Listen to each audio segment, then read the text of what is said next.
I discovered something terrifying while watching the concert. I suspect this concert with thousands of fans was orchestrated just for me. On the surface, I'm a loving father taking his daughter to a show, but I have another identity, the one the media calls the Butcher. My instincts are rarely wrong. Looking around, a third of the audience are undercover cops. That's way beyond normal security for a concert. What really set off my alarm bells was watching men who matched my build getting pulled aside for questioning, one after another. I started feeling uneasy. During intermission, I took my daughter to buy merchandise. I casually asked the vendor why there were so many cops today. The vendor lowered his voice and shared something shocking. The police got a tip that the killer known as the Butcher would be here today. The entire concert was a trap designed to catch him. All the staff knew about it, but not the audience. The venue was on lockdown. Every adult male trying to leave would be screened. I struggled to stay calm. They were looking for me. The strange thing was, only my family knew I was coming to this concert. How did the police find out? But this wasn't the time to figure that out. I needed to get out of here. I checked every exit, armed officers at each one. Getting out normally was impossible. Then I noticed a drunk woman stumbling near the stairs. I walked over quietly and gave her a gentle push.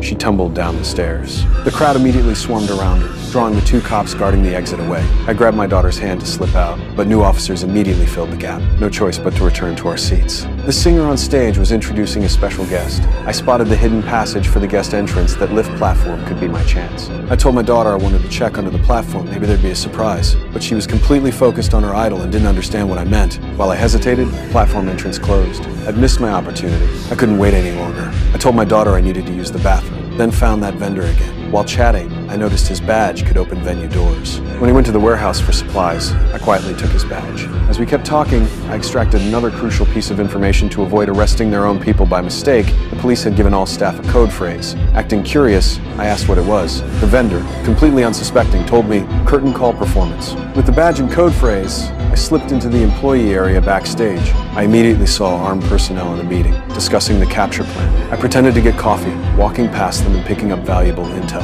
On my way out, I grabbed a radio. Back with my daughter, I used the radio to monitor police communications. They were describing the suspect, white male, 30 to 40 years old, rabbit tattoo on his right arm. I glanced at the tattoo on my arm and immediately grabbed something to cover it. After studying the venue map, I found a fire alarm in a surveillance blind spot. I told my daughter I'd lost my credit card and needed to look for it. My plan was to trigger the fire alarm and escape in the chaos, but the police had already anticipated my move. He's realized he can't get out. He's going to use the chaos of 20,000 people to get by us. He's going to make a bomb call to police or set off a fire alarm. When that happens, only women and children are let through.